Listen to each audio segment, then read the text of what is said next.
All right, today we're going to take 2 on graphing.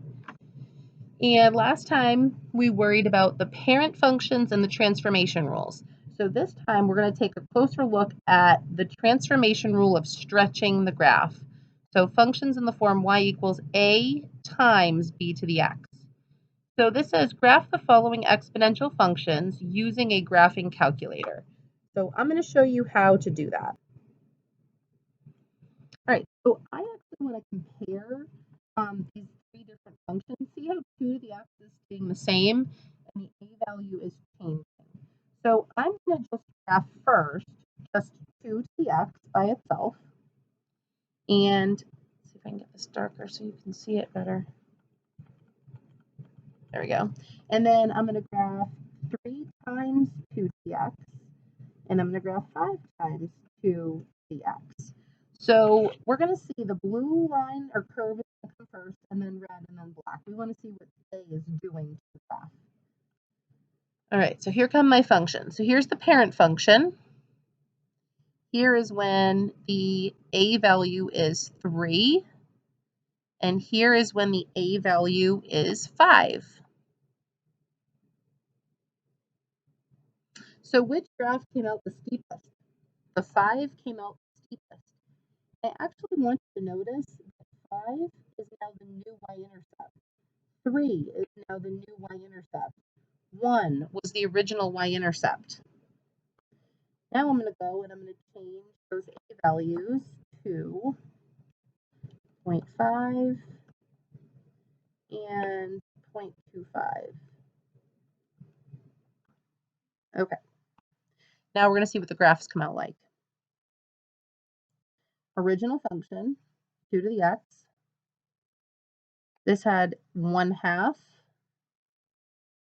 and this is 1/4.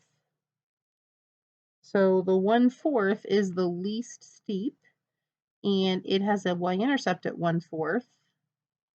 The red is a little bit steeper, and it has a y-intercept at 1/2. So how does A change the graph? It's kind of the steepness, and it changes the y-intercept. So it says for each function, state the y-intercept of the graph and whether the function represents growth or decay, and then evaluate the function for x equaling 5. What's the y-intercept? 3, right? So 0, 3 would be the new y-intercept for this function. Where do I look to see if it's growth or decay? I'm going to look right here. 2 to the x is growth. And then I want to plug in 3 times 2 to the 5th. So that one might be needing a calculator. 3 times 2 raised to the 5th power is 96. So you may want to pause the video and try B and C and see if you understand this. And I'm going to say the answers. This y-intercept is at 5, 0, 5. It's a decay function because the value 1/4 is the base and f of 5. So I'm going to actually do 5 times 1/4 raised to the 5th. 5 times 1/4 raised to the 5th. That's a small fraction. Let's see if I can, 5 over 1024. So I could either write it as 0.0049, or 5 over 1024. Did you see that handy button I pressed to change it from a decimal into a fraction? So let me do it one more time. 5 times 0.25 raised to the 5th. If you get something like this and you're like, I wonder if that is a rational number, you can hit the math key. And then choice number 1 turns your answer into a fraction. So you hit enter and then enter again. It just turns it into a rational number. All right, this last one, my y-intercept would be at 0, 1/2. Is it a growth or decay? It's growth because it's 5 to the x. And I'm going to do 1/2 times 5 to the 5th. 1/2 times 5 to the 5th is 1562.5. So that's just evaluating a function. So you may want to, again, pause before I do the answers down below, because this is what I'd really like you to be able to now do on your own. But I will show you the answers to make sure you're on the right track. There's a couple tricky ones, so see how good you are. You don't get tricked. All right, so now I'm going to say the answers. The y-intercept. I'm going to do the y-intercept first, just because I can focus on one number, that first number, and write it. Oh, this one doesn't have a number, so the number is 1 then, right? 0, 1, 1 times 1/4. And then this has a y-intercept at -5. That one got flipped over. All right, is it growth or decay? 5, so growth. 4, so growth. 1/4, decay. 3, so growth. See how easy it is when you just focus on one number in the equation? All right, here's the last part of what I'm going to do with you today, and then you've got some guided practice to try. Graph these exponential functions on the grid provided.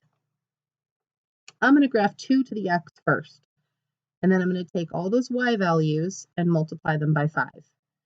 So I go through 0, 1, 1, 2, 2, 4, and that's all that I'm going to do, 1/2, 1/4. So I'm going to take the number 4, that's my y value, and multiply by 5. 4 times 5 is 20. So at 2, my graph is really way up here at 20. This next point had a y value of 2. What is 2 times 5? 2 times 5 is 10. So this one should be way up here at 10. This y value is now going to be at 5, my new y-intercept. 1 times 5 is 5. And then this is the fraction 1/2. So 1/2 times 5 is 2.5. And 1/4 times 5 is 1.25. Now, what do you think about the asymptote? Do you think the asymptote is going to change? Sorry, this seems a little bit hard to see. Let me go back. There we go. I'm going to try to refocus. I don't know if that'll help or not. But so what do you think about that asymptote? Looks like it's getting pretty steep here. So it's still going to approach the asymptote of y equals 0. All right, so let's try the next one. I'm going to graph 1/2 to the x first. So 0, 1, -1, 2, -2, 4, 1/2, 1/4, exponential decay. Now I'm going to multiply all of those y values times 2. So instead of being at 4, this point wants to go to 8. I'm on the same x line. So x, normally 2, it's going to go to 4. Normally at 1, it's going to go to 2. And then like that. So it's going to get like that. So y equals 0. So what you do is you take the key points and you multiply the y coordinate times 2 or times 5. And that's where that steepness is coming from and will also be your y-intercept. So now you are going to complete this guided practice. So number 1, describe the transformations. So that's like saying go left, go up. And then you're creating a sketch. So number 1A is going to go on this graph. 1B is going to go on this graph, and so on. And it says a table of values might help if you want to create a table of values. And then on the back page, you're writing a function. The base is supposed to be 5 to the x. And then you're writing it so it goes down 3 or right. And then this is, you're describing the transformations. So what's happening to the function. And actually, on 4B, we haven't really talked about this type of transformation. So again, I thought I deleted it, but I'm going to get rid of 4B. And I'd like you to change 4D to just 8 to the -x. So these talk about horizontal stretching, and I just want to focus on the vertical stretch or shrink, so I apologize. I thought I took those off. Change 4D to y equals 8 to the -x. All right, and then you're going to post front and back of 347 on Google Classroom. Thank you.